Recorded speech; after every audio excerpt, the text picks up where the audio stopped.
जिन बासन सो प्रगति बसुरी,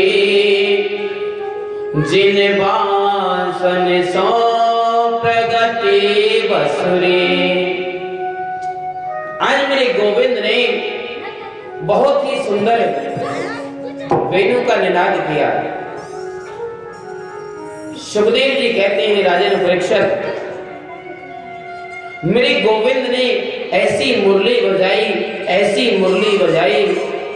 और एक विचित्र बात मैं आपको बता दूं कि मुरली भी एक, बजाने वाला भी एक, लेकिन आज ब्रज 84 कोस के ब्रज मंडल में रहने वाली जितनी भी गोपियां हैं, आज जिसने भी मुरली की धुन को सुना, जिसके भी कान में बंसी की धुन गई, उन सभी को ये लगा कि आज भगवान श्री कृष्ण हमारे गोविंद बंसी में हमारा नाम लेकर के हमें पुकारते हैं, अपने पास बुलाते हैं। इतना सुंदर भाव है इन ब्रज की गोपियों का।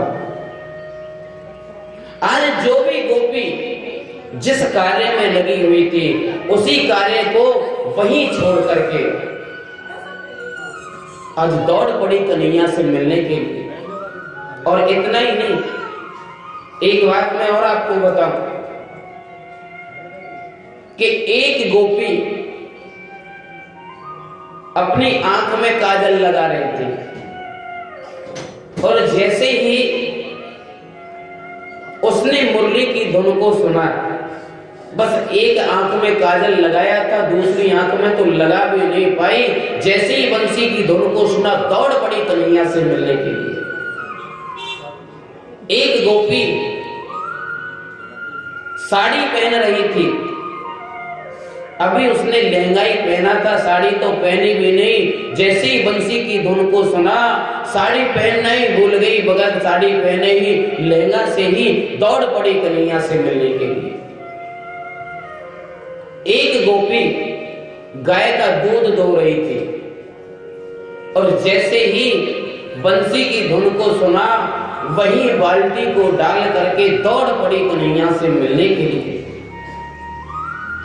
इतना सुंदर भाव है आज इन ब्रज गोपियों का। आज एक गोपी को उसके पति ने पकड़ करके एक कक्ष में बंद कर दिया कि मैं भी तो देखूं तुम कैसे जाती हो कन्हैया से मिलने के लिए। लेकिन गोपी ने कितना सुंदर जवाब दिया, बहुत सुंदर। आज गोपी जवाब देती है, अरे तुम्हें इस शरीर से भी तो प्यार है, तुम इस शरीर पर चाहे शर्करा लगाओ, चाहे शहद लगाओ, चाहे तुम इस शरीर को चाटो। लेकिन वो गोपी आज अपना देह त्याग करके, शरीर छोड़ करके सूक्ष्म रूप से ही भगवान के पास में सबसे पहले पहुंच गई। तुरंत गोविंद के पास में चली गई अपना देह त्याग करके। सुखदेव जी महाराज वर्णन करते हैं, परीक्षित कहते हैं गुरुदेव कि कृष्णम विदु परम कांतम ने तु ब्रह्मतया मुने गुण प्रवाहो परमस्तासाम गुण धियाम कथम। इन गोपियों का जो कृष्ण के प्रति अनुराग है, ये जो अनुरक्ति है महाराज, ये अनुरक्ति प्रेम की तो नहीं हो सकती है। अरे ये तो कांत मानती है कन्हैया को, प्रियतम मानती है उन्हें, और ऐसा मान करके श्री कृष्ण के चरणों में प्रेम करना क्या अच्छी बात है। आदरणीय सुखदेव जी कहते हैं, बहुत सुंदर जवाब देते हैं राजन परीक्षित कि उक्तम पुरस्तादेतत्ते चैधम सिद्धि में यथा गता द्विषन्नपि ऋषिकेशं किमुता दुच्छ वंशज प्रिया। राजन, मैंने तुम्हें पहले भी बताया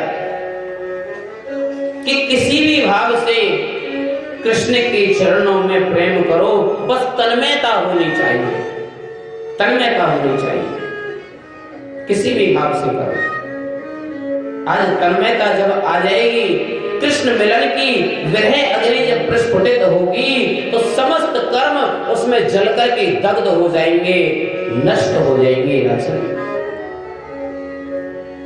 ऐसा ही गोपियों के साथ में हुआ, ऐसा ही गोपियों के साथ में हुआ। आज वहां पर वो लाखों गोपियां दौड़ी दौड़ी दौड़ी दौड़ी कन्हैया से मिलने के लिए कन्हैया के पास में चली गई। और जैसे ही कन्हैया के पास में गई, अब तो कन्हैया जिधर से भी नजर डालें, जिधर से भी देखें, आज लाखों गोपियां दौड़ी चली जा रही हैं।